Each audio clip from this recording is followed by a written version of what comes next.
kelas E semester 1. Di sini kami akan membahas tentang metode pembelajaran pendidikan agama Kristen. Tapi sebelum itu, kami akan memperkenalkan diri. Saya Sandy Tahun. Saya Narin Ceruma. Saya Cena Kata. Saya Sen Sunai. Dan inilah kami yang akan membahas tentang metode pembelajaran pendidikan agama Kristen. Nah, teman-teman, dalam metode pembelajaran pendidikan agama Kristen, apa saja metode-metode yang digunakan dalam pembelajaran pendidikan agama Kristen? Metode-metode yang digunakan dalam pendidikan agama Kristen yaitu yang pertama metode ekspositori, yaitu melibatkan ceramah dan penyampaian informasi oleh pendidik. Yang kedua, metode diskusi kelompok, yaitu melibatkan diskusi dan pemecahan masalah dalam kelompok. Yang ketiga, metode studi kasus, yaitu melibatkan analisis kasus-kasus konkret untuk memahami prinsip-prinsip agama Kristen. Yang keempat, metode naratif, yaitu melibatkan penggunaan cerita kitab dan perumpamaan untuk mengajarkan nilai-nilai agama Kristen. Yang kelima, metode kreatif, yaitu melibatkan penggunaan seni, musik, dan permainan untuk memperkuat pemahaman agama Kristen.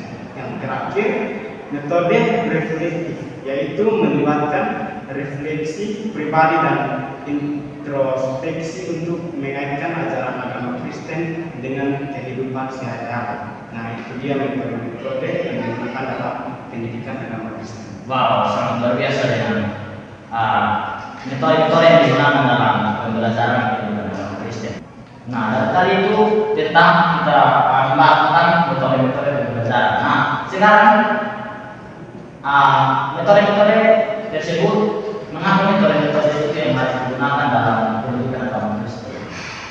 Oke, metode-metode tersebut digunakan dalam pendidikan agama Kristen karena yang pertama membantu siswa memahami dan menginternalisasi ajaran agama Kristen dengan cara yang beragam dan menarik.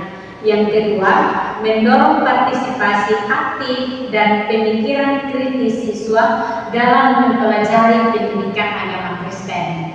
Yang ketiga, memfasilitasi pemahaman yang lebih mendalam dan dalam penerapan nilai-nilai moral dalam kehidupan sehari-hari. Yang keempat, mengakomodasi gaya belajar yang berbeda-beda sehingga siswa dengan berbagai kecenderungan belajar dapat terlibat secara efektif. Wah, luar biasa. Dan metode-metode itu banyak sekali yang perannya yang luar biasa dalam mendorong dan memfasilitasi kegiatan belajar mengajar. Wah, ternyata dari metode-metode itu banyak sekali yang dapat diterapkan. Nah, dalam metode-metode tersebut, adakah metode-metode yang menjadi pengamat dalam pendidikan agama Kristen? Baik, itu tidak ada metode yang secara indirect itu menjadi pengamat dalam pendidikan agama Kristen. Namun, penggunaan metode yang tidak sesuai dengan kebutuhan dan karakteristik pada siswa atau kurangnya pemahaman dan keterampilan pendidikan dalam metode tersebut dan dapat menjadi penghambat dalam pendidikan agama Kristen. Wow, sangat luar biasa. Wow, dan metode tersebut sangat berkontribusi ya dalam pendidikan agama Kristen. Nah, yang berikut saya ingin tahu bagaimana menerapkan pendidikan atau metode tersebut dalam pendidikan kita sebagai pelajar. Untuk menerapkan metode tersebut terdapat beberapa langkah, yaitu yang pertama, menyesuaikan metode dengan tujuan pembelajaran dan karakteristik siswa.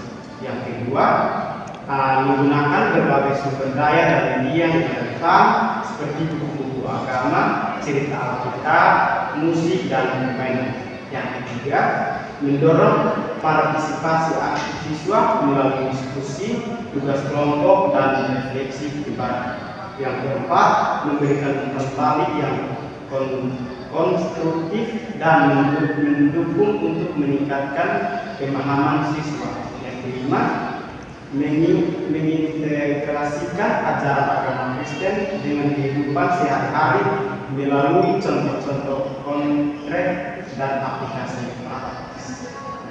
Dia beberapa langkah untuk menerapkan metode-metode dalam pendidikan agama Kristen. Luar biasa.